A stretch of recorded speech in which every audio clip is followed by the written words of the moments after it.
Welcome to another episode of the Reluctant Adult Podcast. My name is Paul, and I am joined, as always, by the man who thinks that TikTok should be banned from every Kesha playlist, Bill! Hi, everyone. That's right. Also, if I might add, I don't want to be anything other than what I've been trying to be lately. That is a Gavin DeGraw lyric? It is a Gavin DeGraw lyric. I saw him this secretly Saturday at SeaWorld. SeaWorld has concerts. I guess all of the theme parks have, like, Universal famously does, like, a Mardi Gras thing, and they have artists come. I feel like you secretly were, like, you weren't intending on going, but you, like, made it a secret that you were going. Well, so we are pass holders, so it was no like extra expense to us. So I get the emails, and my wife is a fan from back in the day. Now, cards on the table. I was confused about who this gentleman was. I thought he was a country act, and I was like, yeah, let's go. And then I realized that I was thinking of Tim McGraw. Tim McGraw. Not McGraw, not DeGraw. So not I was like, Gavin. This is kind of... It's southern, but I don't really feel like... Yeah. But then, I know those songs. We know those songs from my back mother in the met day. him. She met him. Oh, really? Yeah. I think at the local Worcester radio station, he performed a couple songs back in the day. He still got the pipes. That's good. He puts on a hell of a show. We were expecting that. If you've ever been to the Epcot Eat to the Beat, I think it's called... They have the artists come out, and I think they get some bigger names, or like they're all like names from yesteryear, like Hanson and like Sugar Ray. But you get the older fans to come out because it's all from your childhood, right. And they do a few tunes. Gavin DeGraw, he did 90 minutes, a 90-minute show. It was like a full concert. It was great. That's quite the playlist there. He hit all the hits.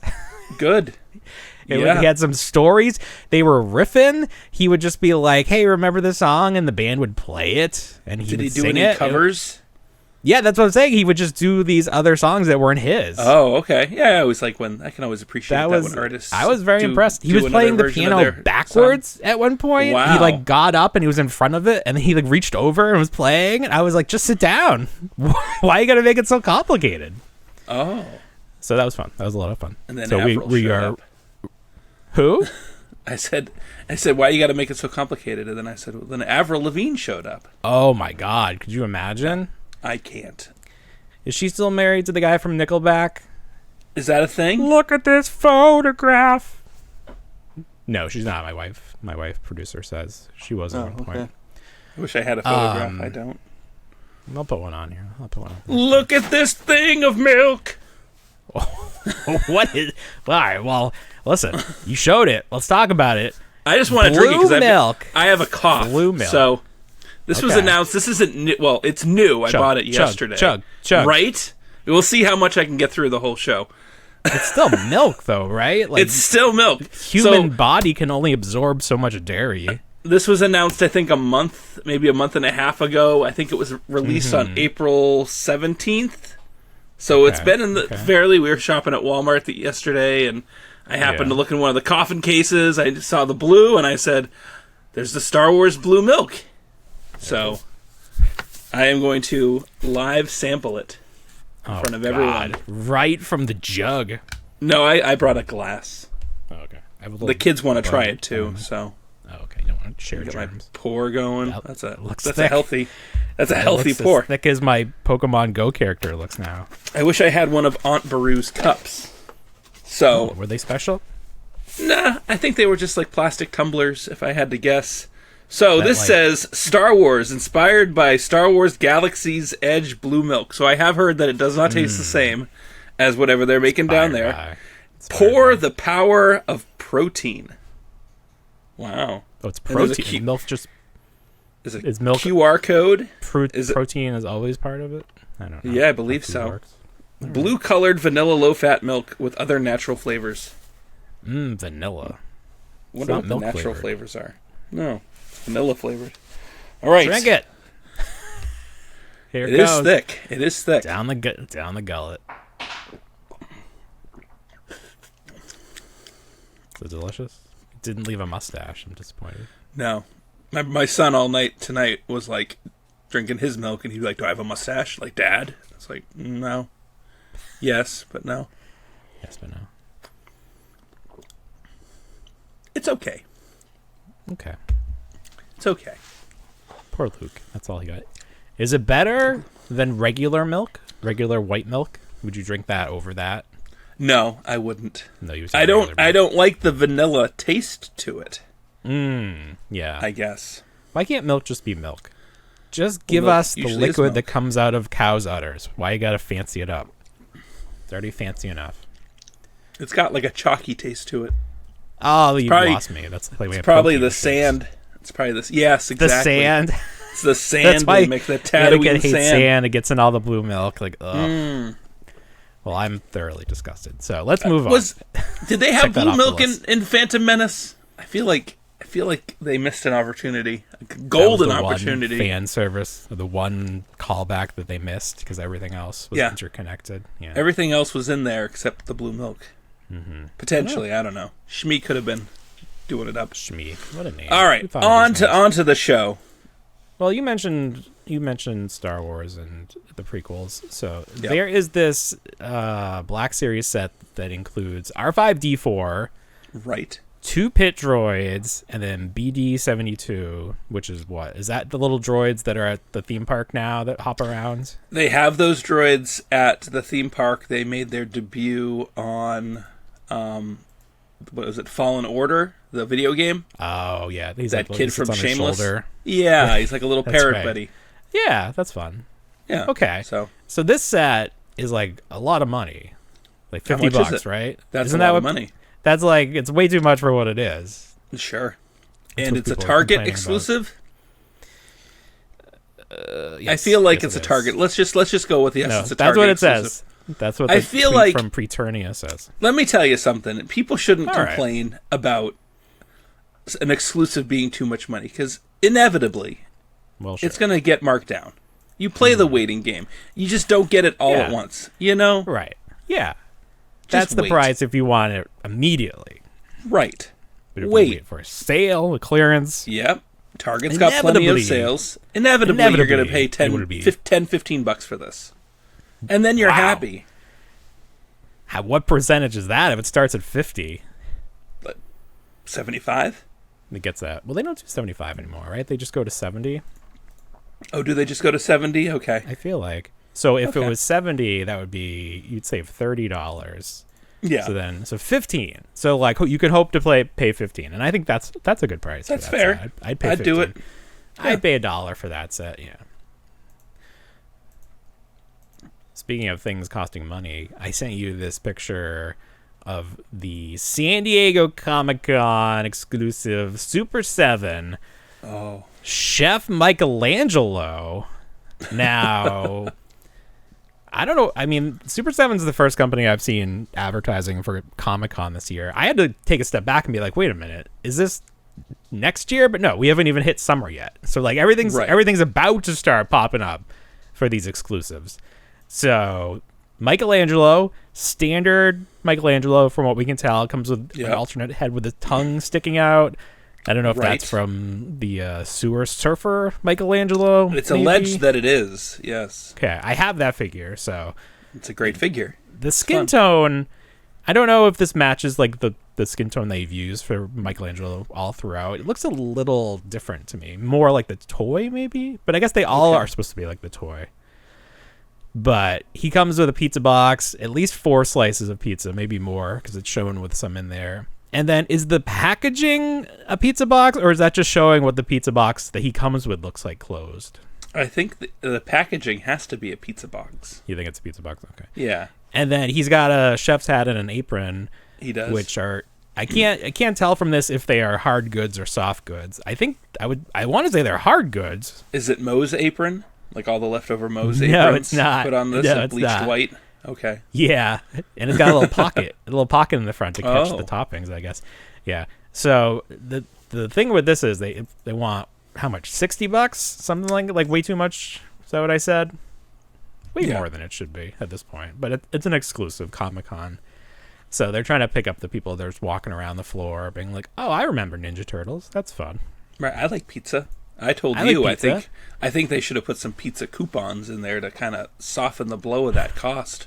For like Pizza Hut or something? Yeah. Just like get them out of the flyer that comes in the mail.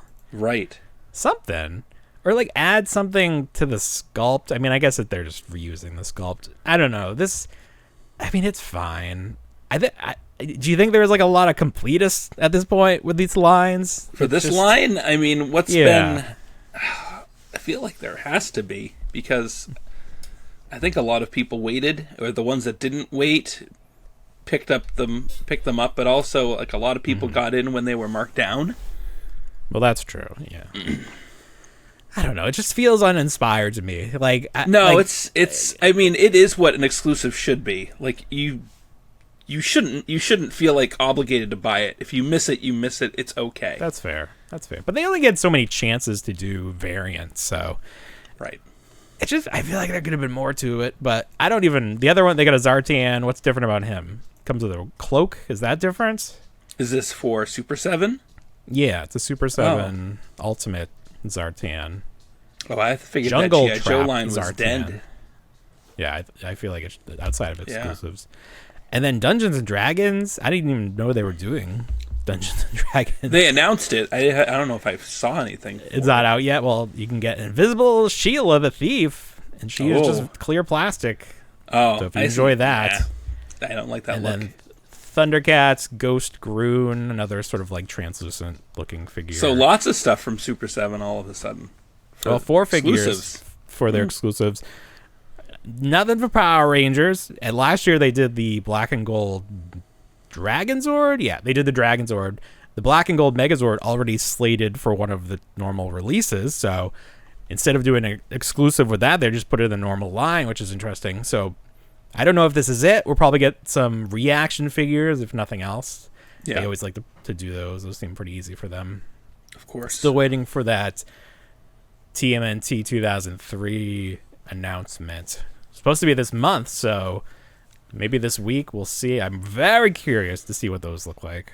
Speaking of the reaction figures, and one of our TikTok commenters mentioned that it was Drunk Pam from the Dundies. And looking at the figure, I definitely can see it. So we're still not getting like a regular Pam. You think like in the that face? Line. She looks drunk in the face. She's got the eyes that just look a little sunken. That's funny. Yeah. So I'm wholeheartedly in agreement with that. Oh, and she comes with the Dundee too, so that makes sense. And she comes with the Dundee, so yes. Yeah. Okay. So it's a variant of Pam. So it's just all variants. So thank you. I mean, it's not like they're cartoon characters where they wear the same outfit every episode. No, it's true. But these are. I'll take Drunk Pam over Dwight with the face guard on him. Sure. Doesn't even. I mean, I feel like that is too obstructive to even display that as a Dwight figure. Did you see that they cast 2 people for what's either going to be the Office revival or just a similar show about an office? I have. Yes. Yeah, so and it's like good people. It's like, the gentleman that played Admiral Hux or General Hux in Donald Gleason. Yep. Is that how you pronounce it? I was. It is. He's Irish. Skipping away from it. Yes. Sure. Yeah. My wife is a big fan, so I'm familiar with him.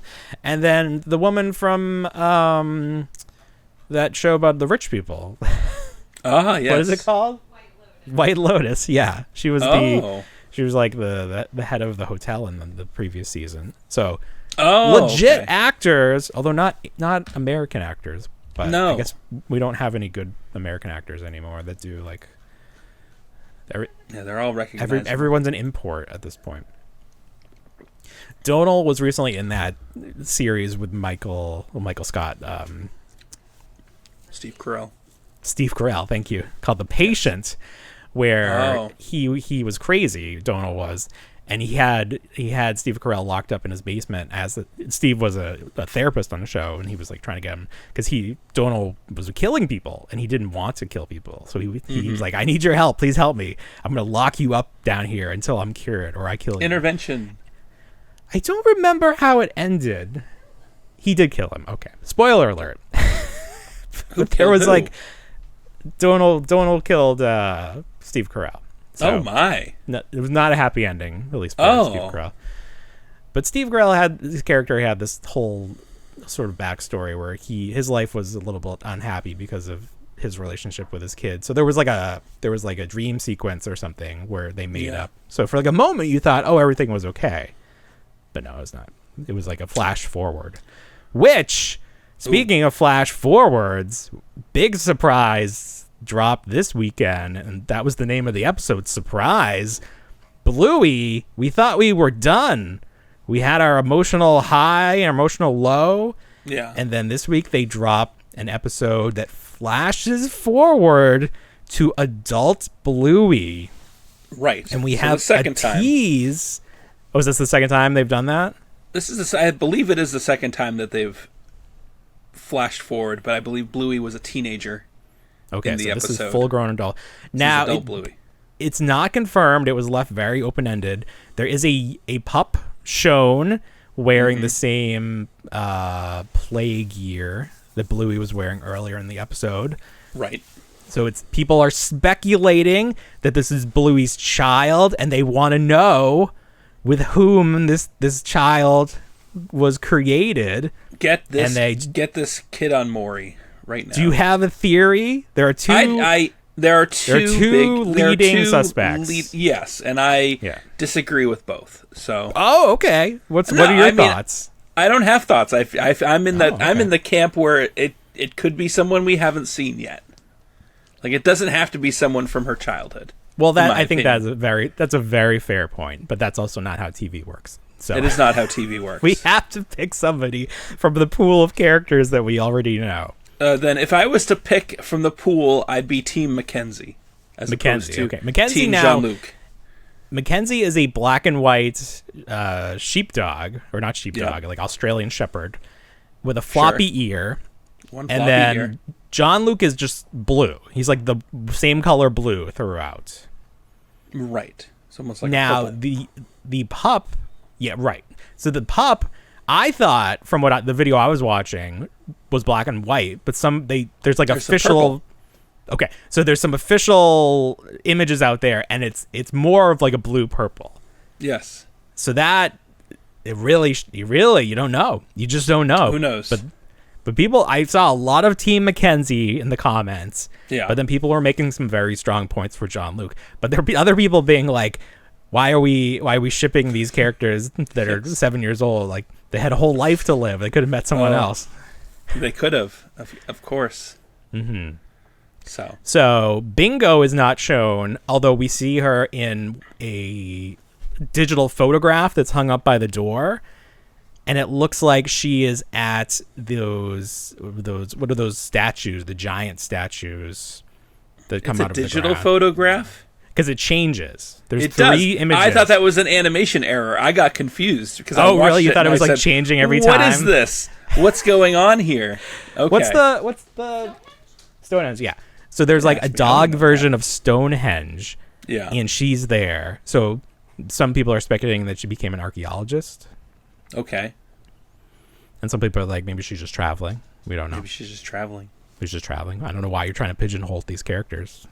Just creating their own narratives, I think. I feel like there was a flash forward. I feel partially correct in my assumption last week. Mm-hmm. So props to me. Yay. Well, the big question now is this feels more final because they even reference the dad selling the house and he's like, I gotta bring that up again. This feels like the end. Like, do they come back and do more stories now?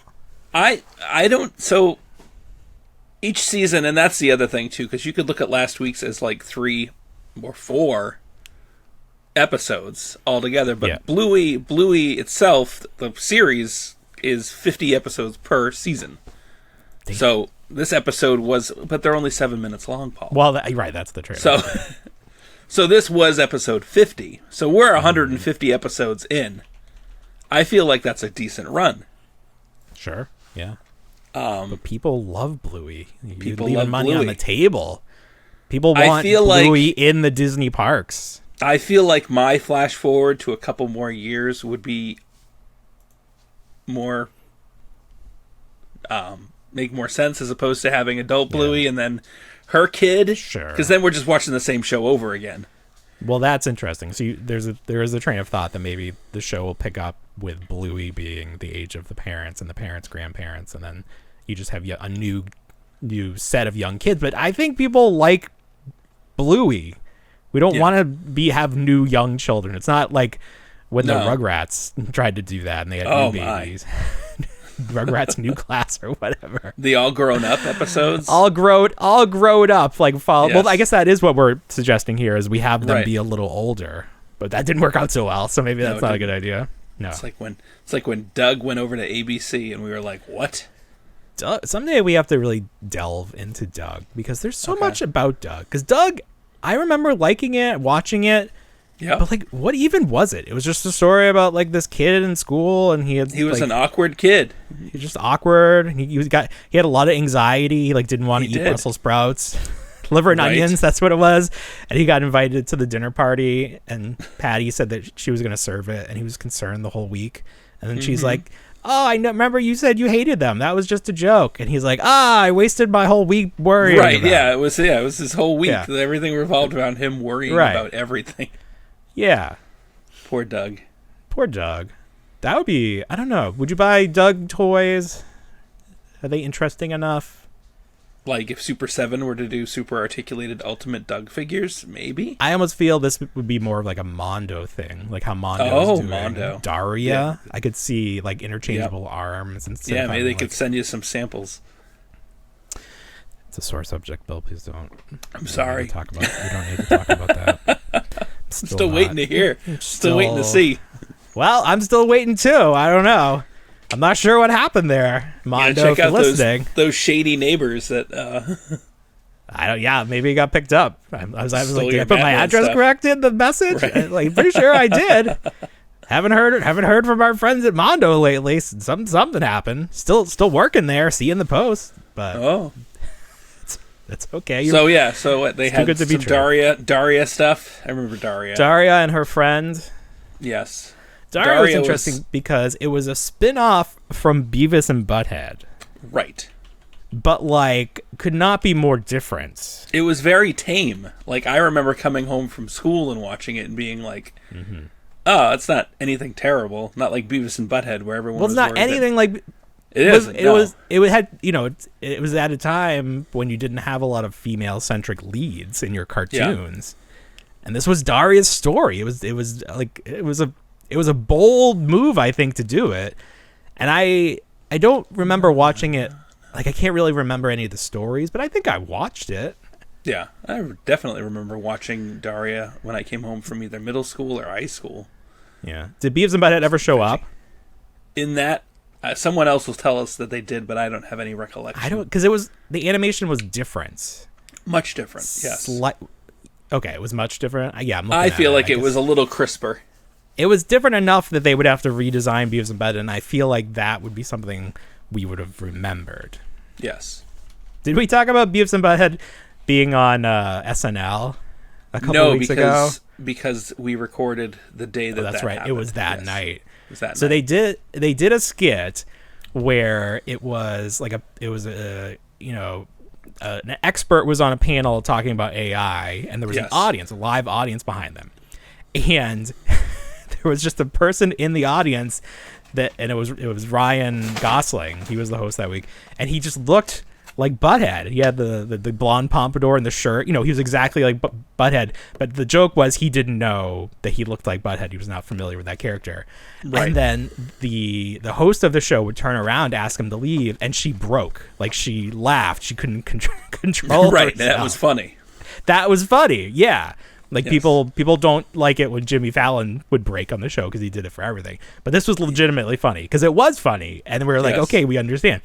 And then a character came on and they were just like Beavis, and they had the the lip up and everything. Butthead. But he was like, "Oh, I'm not familiar. Butthead," and I'm like, "I'm not familiar with that character. I live a very busy life." And then they sat them next to each other. It was just very good, and it was definitely one of the most viral SNL clips in a long time because everybody enjoyed it and shared it. So Beavis and Butthead having a little bit of a moment, so it was a good timing to introduce a Daria product to sort of ride that wave. And the last I saw, the exclusive version of that set was close to selling out. So wow. Mondo has found a niche here with these. I mean, these aren't 12 inches. I think these were 8 inches, so larger, or larger than traditional action figures, but smaller than their X-Men and their Masters of the Universe. Yeah. So kind of just like their own thing. Like these are just like nobody thought they would buy these to put in scale with anything else. They're just like, we're just looking for fans of Daria who have never really had product of Daria. Of course. That makes sense. I think so. And it's sold as a set with Daria and Jane. And you get was the friend. Different heads. You get some arms where their arms are like intertwined, so like walking next to each other.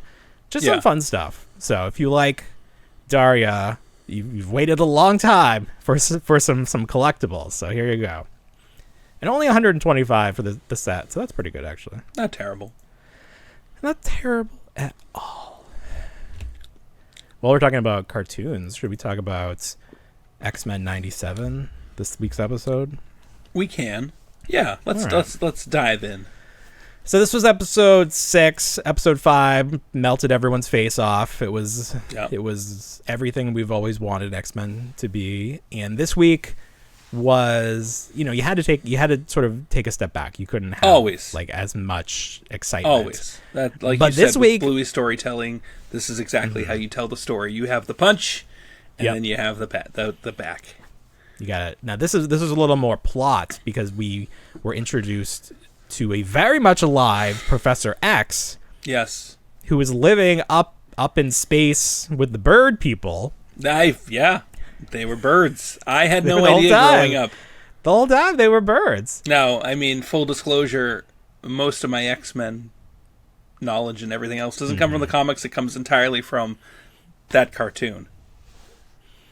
But like the fact now that we know that we're talking about the Shi'ar Empire? Is that how you say it? The Shi'ar. The fact that they are like avian influenced, it doesn't like change anything about. I mean, the writing on the wall was there was a character called Deathbird, and I didn't pick up on that. That's fair enough. I think it's funny that their helmets are like triangles, and when they take their helmets off, their hair stays in that shape. They've got like plumage. Because it's not hair, it's feathers. So like feathers just sort of spring back up. So that was like, And then Professor X has an exosuit that allows him to walk now. Right. And the reason that they have this exosuit technology is because they literally have bird bones. They have hollow, thin bones. So they would be just destroyed in a fight if they didn't have this technology. That's true. And they don't dream. Their Wikipedia, I recommend their Wikipedia on the Shi'ar Empire. Some informative stuff. So space politics, bird politics. Bird politics. Did you catch the line Milky Way ghetto? Oh, yes. Okay, so I did not catch it, but a video popped up on my TikTok for you page about this gentleman who made an account for his friend, and his friend purportedly was contacted by 2 of the writers for X-Men 97 because the writers allegedly were not familiar with X-Men, the animated series, and this friend was. How he knew that, or how the writers knew of this guy, I do not know. But the story goes that he pitched a lot of the story that has ended up in X-Men 97, and then when the showrunner, the gentleman who's no longer part of the show, found out that the writers were going to this third party to get this information, he's like, I don't need these writers, I'm just going to go get this guy. And when the writers found out that their jobs were now in jeopardy, some other things happened, and the gentleman who was providing all the information has allegedly been blacklisted. So all these shenanigans, all this drama going on, allegedly. We don't actually know, but we do know that one man was fired by Disney. So something happened. But that story will continue to unfold as the weeks go on, but hopefully it does not detract from how good this series has been. Yes. Well, I mean, it shouldn't detract from at least the first and second season, because they're complete. Well, I'm just saying, like, if the news starts to be all about this drama behind the scenes, and like instead of talking about how good the show is, yeah, because sometimes networks will shelve a problematic show even if it's good, even if it has an audience. They'd rather not deal with the negative press. So that might be why Disney was like, let's just part ways now so that this doesn't continue. But we don't know. But maybe we'll find out more now that this gentleman has a Twitter account, or I should say a TikTok account, while TikTok is still allowed to be in the App Store. And speaking of the App Store, big news this week on the Apple App Store, and we both grew up in the 80s and 90s, and this was when video games really started to become household things. Like, we had the original Nintendo and Mario and Sonic, and that was a big part of our lives. And I feel like, for me at least, video games got too complicated. And at some point, I'm right there with you. I sort of pieced out, but I still fondly remember playing these. I think for me, gaming peaked with Mario 64 because it was open world, it was 3D, you could move around, but you were still Mario. It wasn't overly complicated. Right. So, like, when I got the Wii and you could download games from the past, the first thing I downloaded was that original Mario 64. I love it. I'll play that over anything else. So I've always loved the older games. And this week, it was added. This week, the App Store, the Apple App Store, added their first emulator. Now, an emulator allows you to play older games, but the trick is the emulator is legal. You can download the emulator, but the way you get the games is not necessarily as legal. So if you own the game, this is where it sort of breaks down. If you own the game, you could legally emulate it.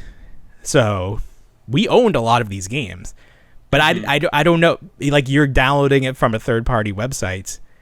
I don't know if they are committing a crime. It's very, very unclear. It's some gray area. Maybe this is what Congress will go after next once they take down TikTok. They want to take away everything we love. But this week, because this was the first time that you could just get an emulator from the App Store, it was easy.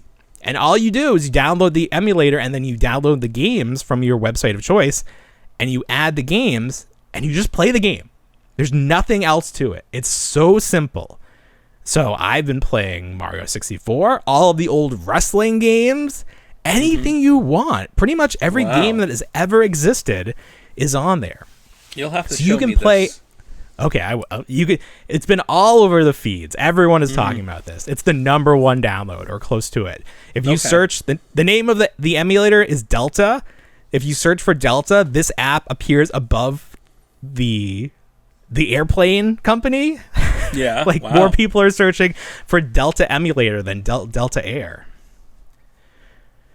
So I've just been enjoying. And then there's this secondary level to it where you can now play video games on your phone using an actual video game controller. Like, you don't have to just use your phone, and you can cast it to your TV.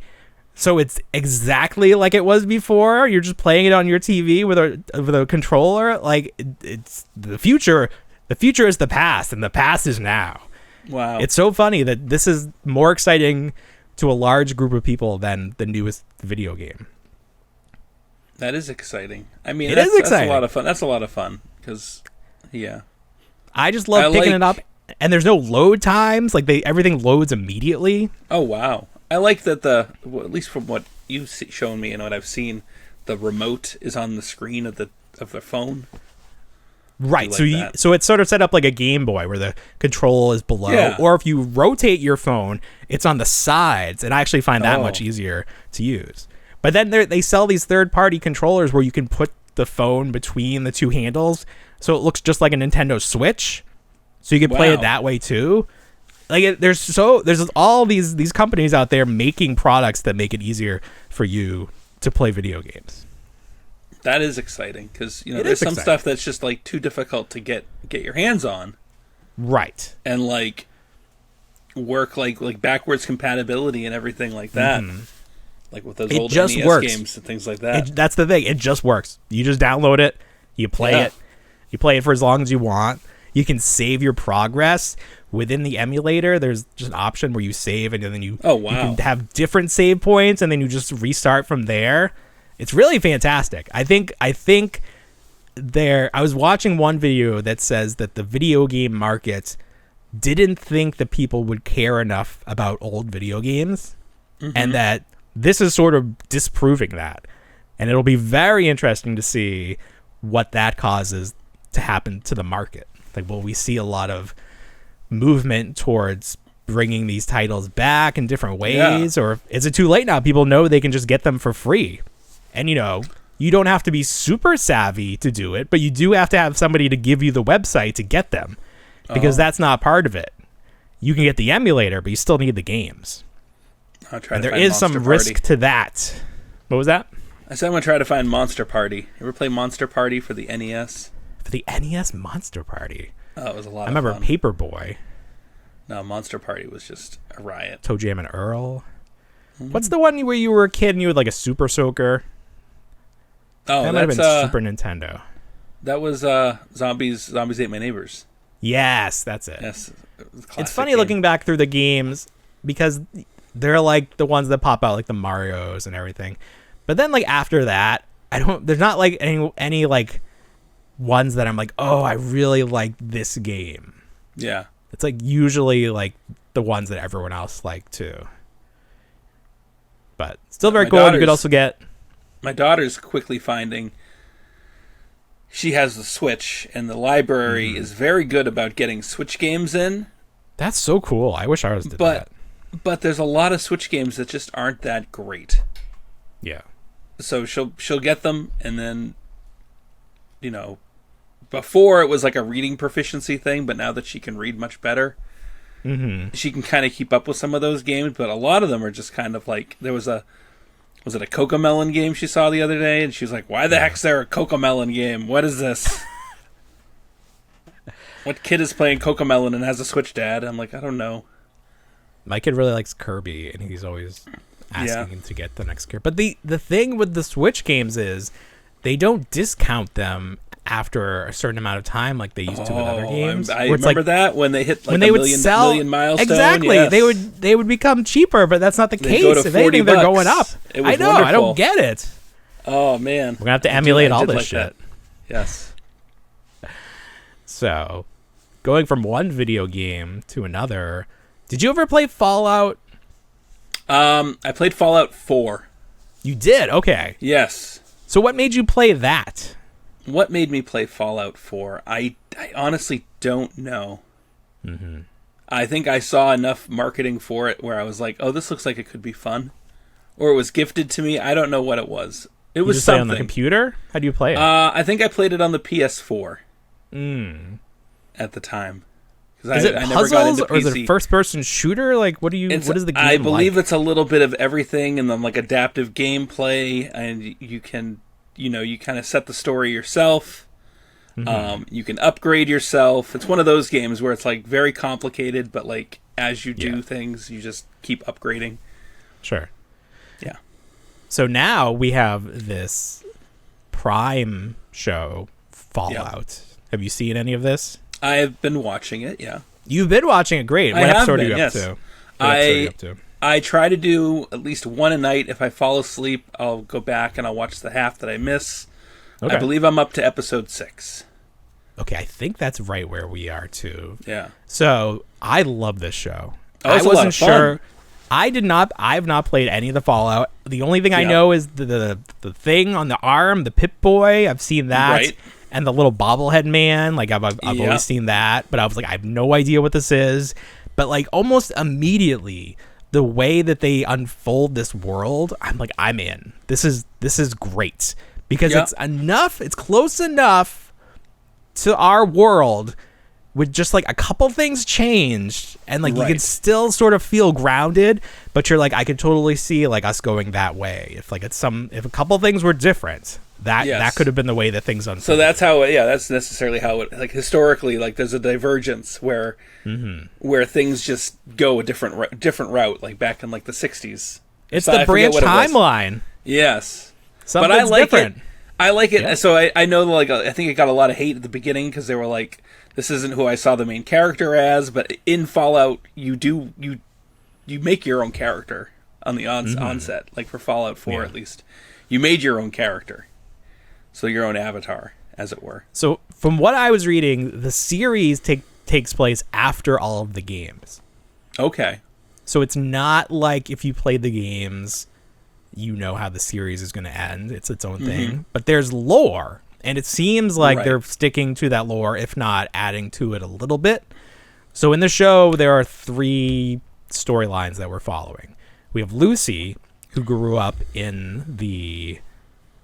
what are they called? Not pods. The vaults. The vault, yes. So we have Lucy, who grew up in the vault, and she left the vault to go find her dad, who was stolen by this character that's Maltaver.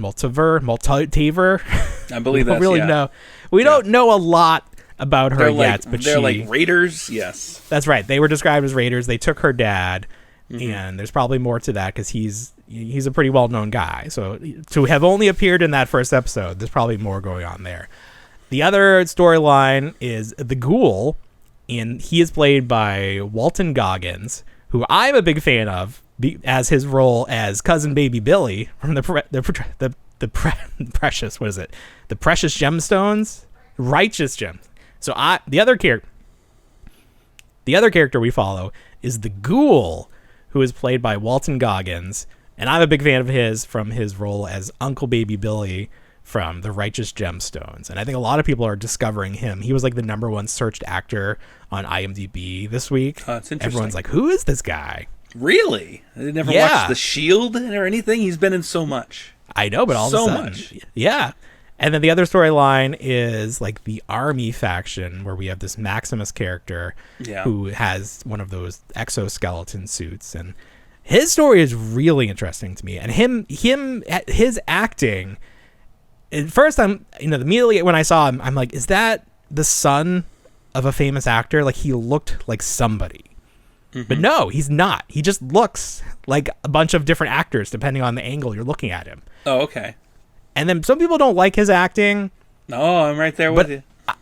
Do you like it? No, I don't. I think it's like... You don't like it. It's a little too awkward for me. Okay, but I think that's so perfect for this character. Do you think so? Okay. Because it's like he doesn't really know what he's doing. We keep seeing flashbacks where he's a child, so I almost feel like he has Arrested Development, where he never grew out of being a child. He doesn't know how to be. So it's totally working for me. All right, if maybe in that case, maybe I feel like he's got like this awkward, like doesn't know, like can't identify with anything. Yes, I think that is intentional. Okay, it works for me. So if you don't like him, you got 2 other storylines you can follow that I think are pretty good. So this series is great. It's already been picked up for a 2nd season. It's very twisty. Like, I want to know what's happening in the other vaults. I want to know. What the motives these people have, like where is this world gonna end up? What happens to the other countries? There's so many. There's so many stories left to tell. It's a lot of fun. I know, especially for like someone like you. I feel like these kind of stories are meant for people that have no framework for the IP itself. Like, they can just jump in. They've done a very good job of. Being like, all right, this is what happened. This is the world, and now let's unwrap what happened here and why it is the way it is. Mm-hmm.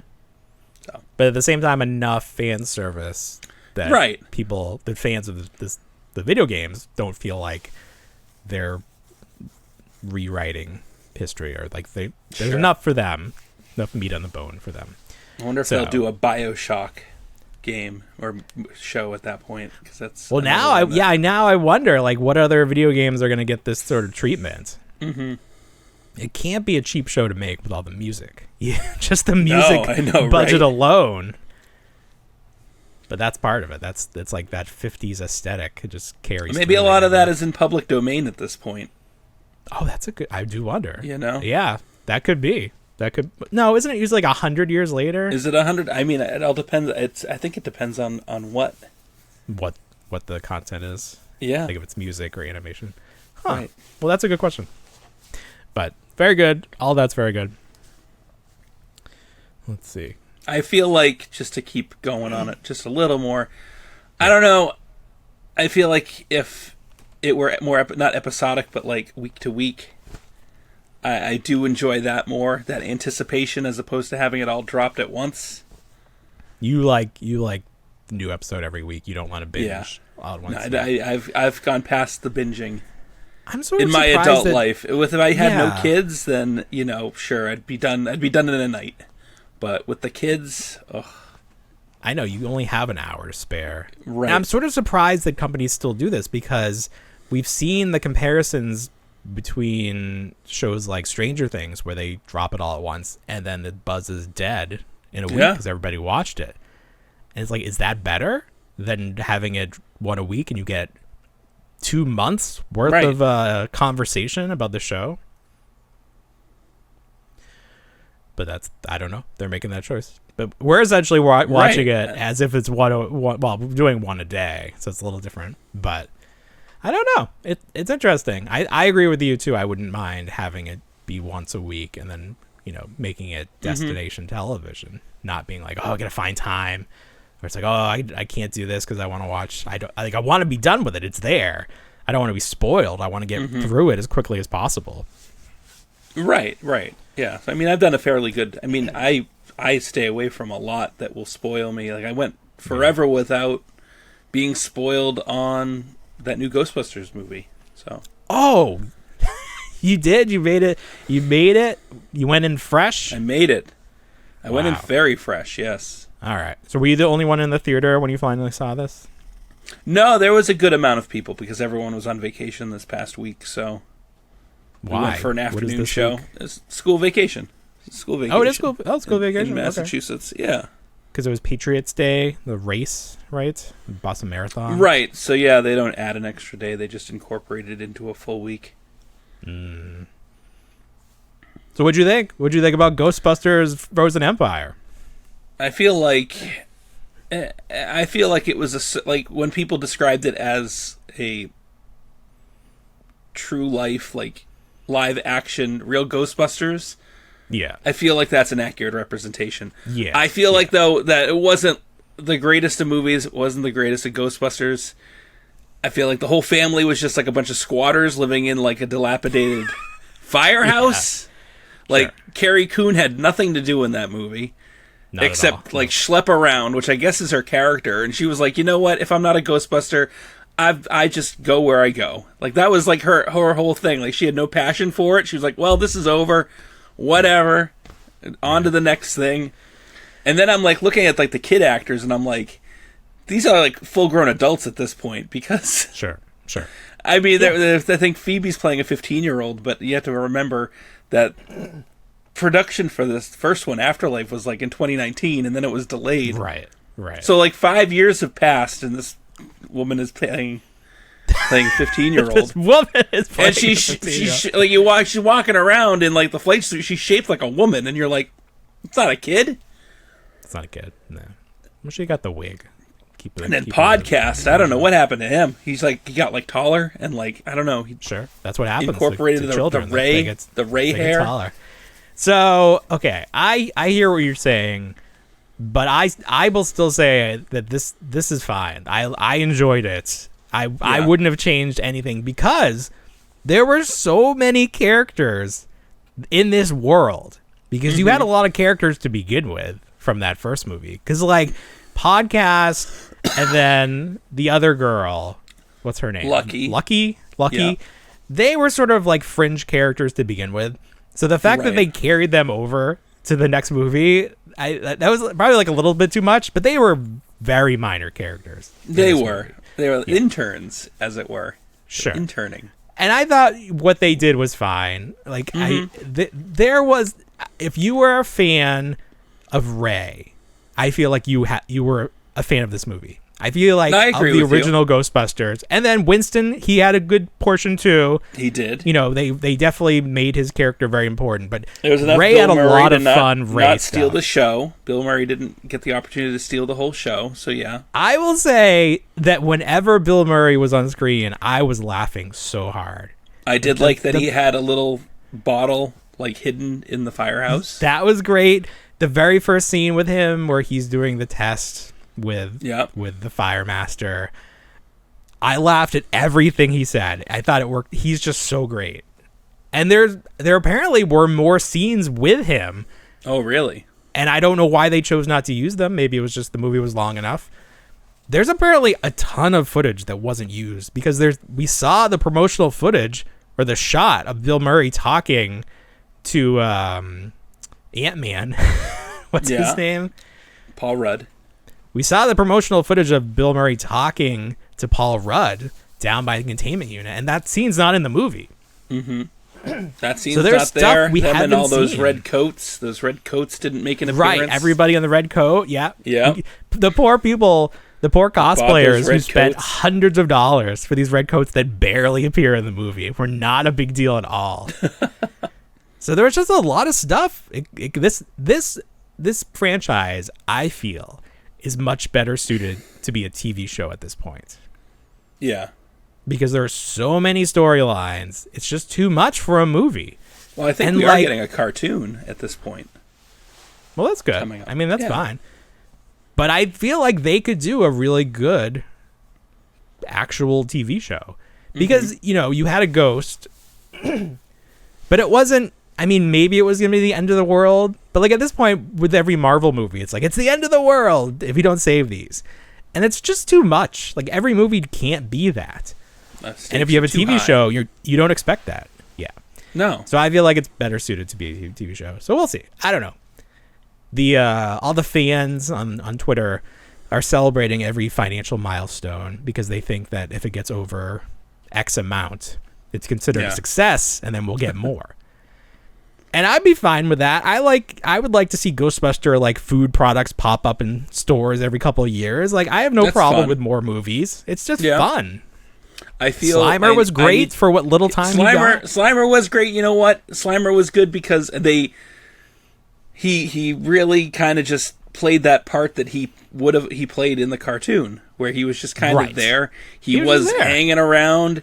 He was causing a ruckus. It was just the deterioration of the firehouse was just like the end. I thought of the end of that first one. I thought, man, Winston's going to turn this all around.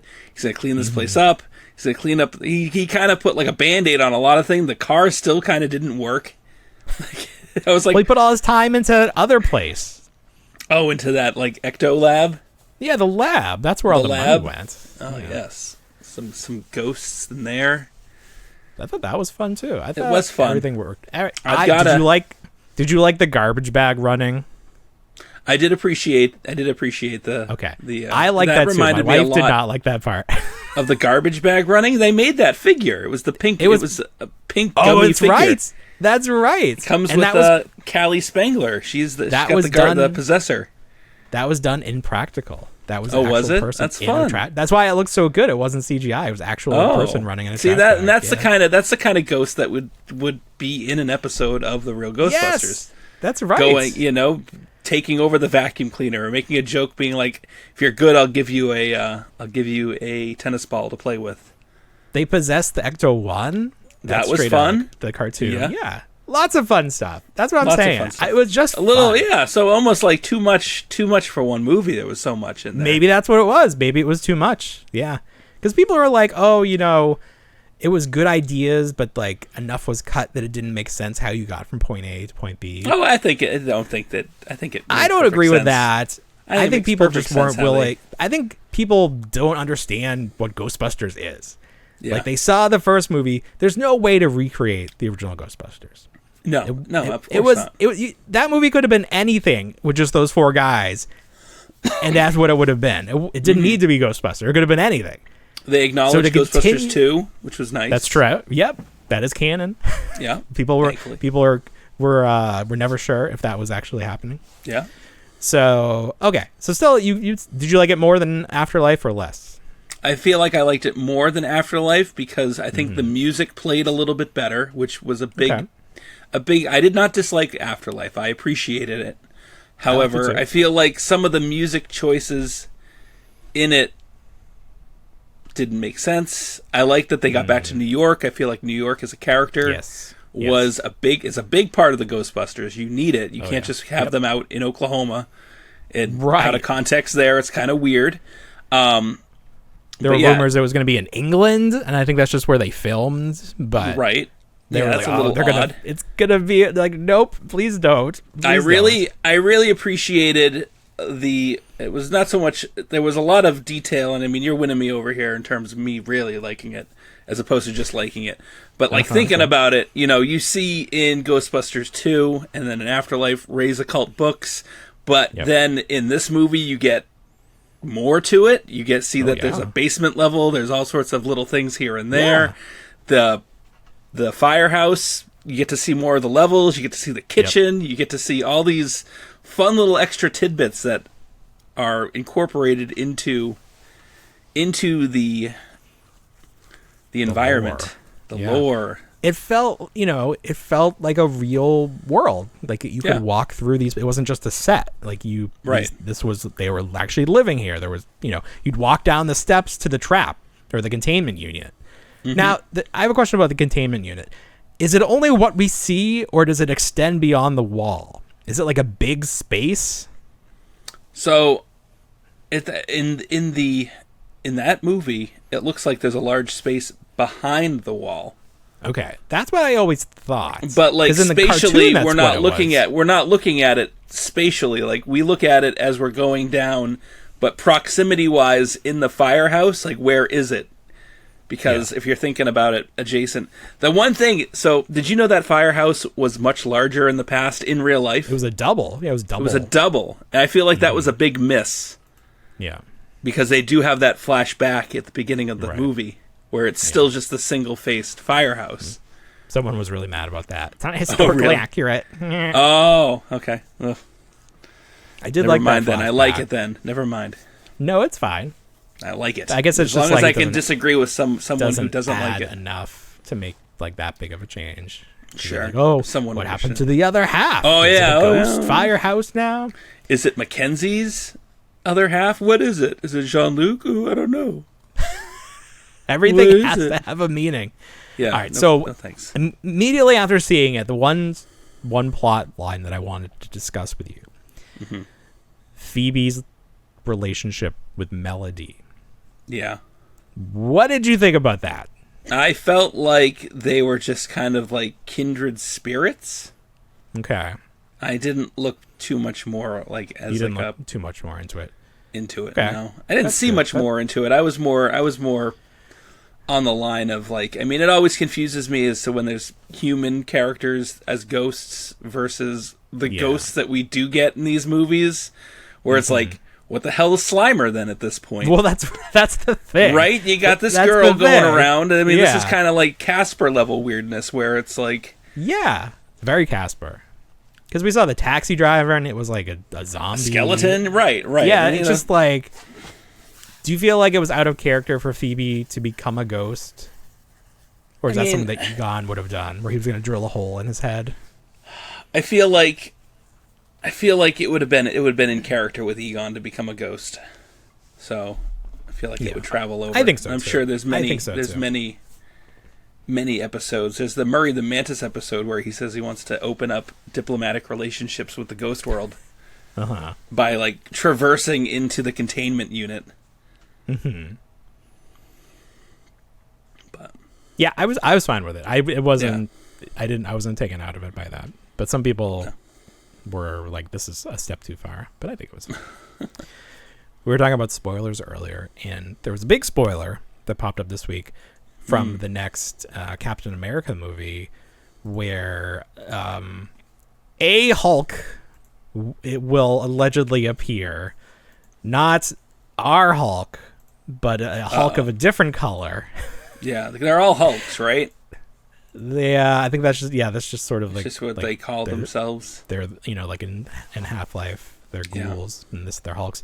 And allegedly, this Hulk is the Hulk of Harrison Ford's character. Mm-hmm.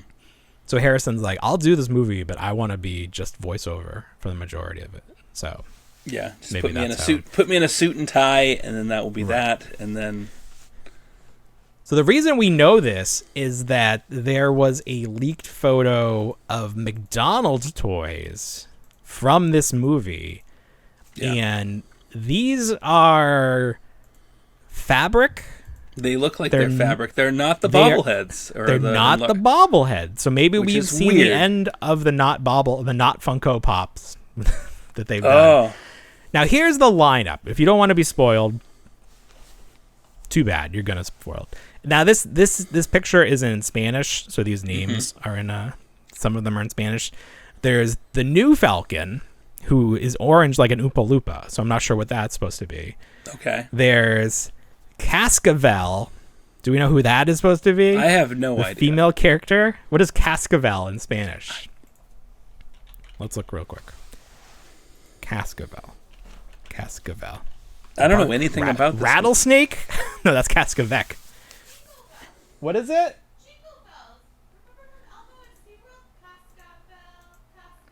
With a V? What? I don't know. So someone in Jingle Bells apparently is one of the characters. Okay. I can't find. Cascavel, like Carvel, but without an R. So whoever that is. It almost looks like Black Widow, but she's dead, so I don't think so. And then there's Ruth. Ruth. I don't know who Ruth is. Not Ruth from the Ozarks, but Ruth. No, not her. She's Silver Surfer. And then there's two Captain Americas, the Anthony Mackie version. And then there's Hulk Vermelho. Is that red? No, Roja. So what is Vermelho? Vermelho. I can't tell if that Hulk has a mustache. Does that fabric little toy have a mustache? Because oh my God, does it? That's a big part. That's a big part of that. I think it's just the way his mouth is open. Oh, he's have that mustache. Let me see. Look up closer. I don't think so. No, he just sort of like Vermelho. Vermelho. Vermelho. There's no English translation to that. So,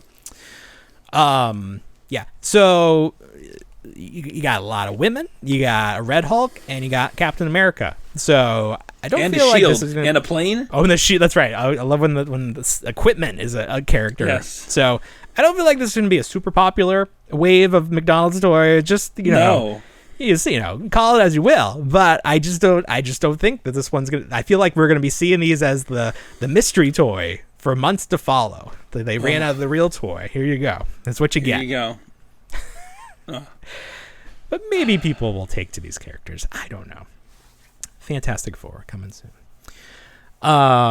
Did we talk about X-Men? Yeah, we talked about X-Men. Briefly. We talked about. Should we? Is there more to talk about? With that no, one? I don't think so. I think everybody watched it. Yeah. Yeah, everybody watched it. We talked about that. Let me talk about AEW for a moment. AEW, say what you will about the actual product. The toys are my favorite, more so than Mattel. Ringside Collectibles is doing an exclusive Double J Jeff Jarrett. Now, Double J goes way back in the WWF and NWA before that. He's always been like one of these guys that's hung around. He was in WCW right until its deathbed. He famously held up Vince McMahon for money because his contract expired the day before pay-per-view, but he was the champion. He was the Intercontinental Champion. He had a match with China. So if he didn't show up, that match wasn't going to happen. So he held up Vince for lots of money. So because of that, Vince hated him. So when Vince bought WCW, Jarrett was not welcomed back. But then somehow Jarrett did return in recent years to WWF. He was in the Hall of Fame, but then something else happened. He left. He's been in AEW. He's getting a very cool exclusive. So that's exciting. Then they're doing a new wave with, let's see, Paige, who is known as Saraya, or Saraya. That's how you say it. So her first AEW figure, Ethan Page, finally getting a figure. They've been talking about his figure for well over a year. I remember we did an episode when it was first announced. I don't even know if we were doing a video yet. It was so long ago. And then there's an MJF, but he's wearing the devil costume, which is just a black jacket, and then he's got the devil mask. Say what you will about AEW's figures. The way that they do these one-off costumes is impressive to me. Because it's like he only appeared like this once, but he's getting a figure. So it's like this moment in time, but it's a very unique figure instead of just doing another version of him in Trunks. So I appreciate that. So I think these look great. Pre-order them now from Ringside Collectibles. Or see them in stores in 2026. Actually, they've done a better job about getting these in stores. So yeah, who knows? AEW, not the best right now, but their toys are pretty good. Much better than Star Wars being kicked the hell out of all Targets. Yeah, what happened there? That's a the good Vintage question. Collection? It's out of the system? It's out of the system, but it always is the case. They just recycle a DPCI back in. Oh, okay. So who knows? All right. I know they didn't make any fans with those deluxe figures at $27 a piece. It's too much. Yeah, it really Why is. would you spend that much? It's well, not even worth it. even They're now not they're getting 17. anything. Those vintage figures are $17 a head. It's crazy. It's too And much. it's like who wants that? It's like it's not even that you can't afford it. It's just not worth it. No, it's not. Especially if it's And just you going to know hang that up on they'll my go in wall. Clearance. Right. Yeah. Something has to happen. Something's got to break. Well, let's finish with this. Nacelle is doing Cowboys and Moo Mesa. We talked at length about this, but we got some new photos this week of 3 of the characters, and I will say that I love the different sizes of these characters. Like, the scaling is very good.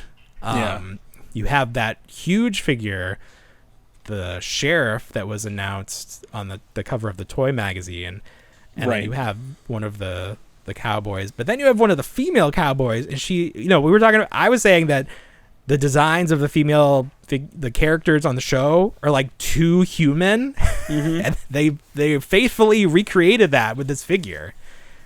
So it's horrifying to look at. Are these just renders, or these are renders? These are renders. Yeah, these are renders. But they come with a ton of accessories, alternate head. Are they up for pre-order? Is it a Kickstarter? What's the deal here? No, they must be up. Going live April 23rd. So what's the price? Well, that's what I want to know. So let me click through this. It's not. Oh, here we go. Okay, this is. They're not on the site yet, but they have. Oh, on the site, the Legends of Laughter are marked down to $18 each if you want those. Oh. Not Joan Rivers, though. I think she's sold out. Maybe you can get her in the bundle. So we don't know how much they're going to cost. The Biker Mice from Mars were $35 each. Okay. So I feel like these have to cost more than that. There's more to them, especially that large figure. They can come in under Super 7 Ultimate's cost. I think they'll win there. If they're under 55, I think that's a winning formula. So those honestly look really good. I don't have that connection to Cowboys and Moo Mesa. I don't either. No, I don't either. So if I did, like if this was essentially like Ninja Turtles or something, these are great. These look great. So now I'm kind of hoping Nacelle gets the license for something I actually care about, because these toys look really good. I don't know what that would be at this point. Everything's been done. But Savage Mondo Blitzers. Is that the interchangeable characters? No. Remember Savage Mondo Blitzers? They were the little like on the little skateboards or whatever. Skateboard, yeah. I don't think I got into those. I didn't like anything with wheels. I didn't like anything that was a car. I got into those. They were as far away from cars as possible. The closest thing they had was wheels. They had wheels. They were wheels. Everything was like a Hot Wheels. They were so great, though. No. Okay. Z-Bots. Oh, you know what I want them to do? Army Ants. Oh, yeah. Army Ants would be fun. Army Ants. There we go. No one ever talks about Army Ants. We got Foo Fighters. We got Barnyard Commandos again. Give us Army Ants. Come on. Make them real jacked up, but still the squishy Yeah, part, it's like a giant bulbous you clear your tongue. tail there. You clear your tongue because it's like Right. suctioned. Yeah, that was the best part of those. Yeah. So if you ever buy those secondhand, just know that the part of it was in somebody's mouth. 100%. Yeah, you have 100%. To. Oh, yeah, 100%. 100% somebody had that in their mouth. That's why all of my Ninja Turtle weapons have chew marks. I don't know why that's so universal that we had to chew on those weapons, but it is what it is. All right, Bill, anything else for this big week? No, I can't think of anything. No. All right, very good. All right, everybody. Well, you know what we say. We don't want to grow up, but we already did. Have a great week, everybody. Bye, everyone.